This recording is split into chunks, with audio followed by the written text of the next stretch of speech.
Welcome to the Ownership Review, where we do a bunch of maintenance to see what this car is like to live with on a daily basis.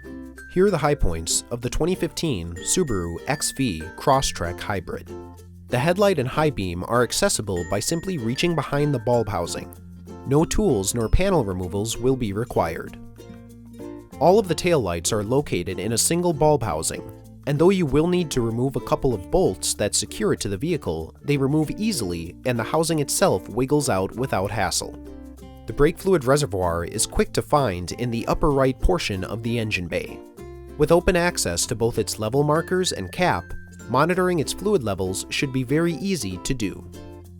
Not everything is perfect. Here are the pain points.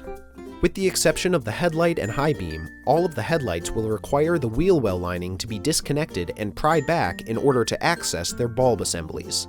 Not only will this require tools and prove to be a tight reach, but the lining may be sharp and rather rigid to pry back.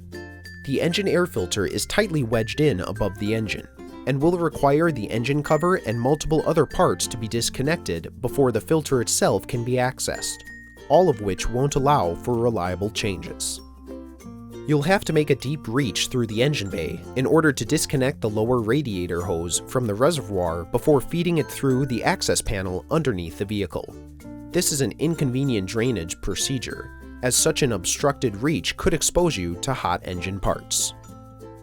Overall, the 2015 Subaru XV Crosstrek Hybrid is a relatively difficult vehicle to maintain, but it may be a good fit for those who are experienced in vehicle maintenance.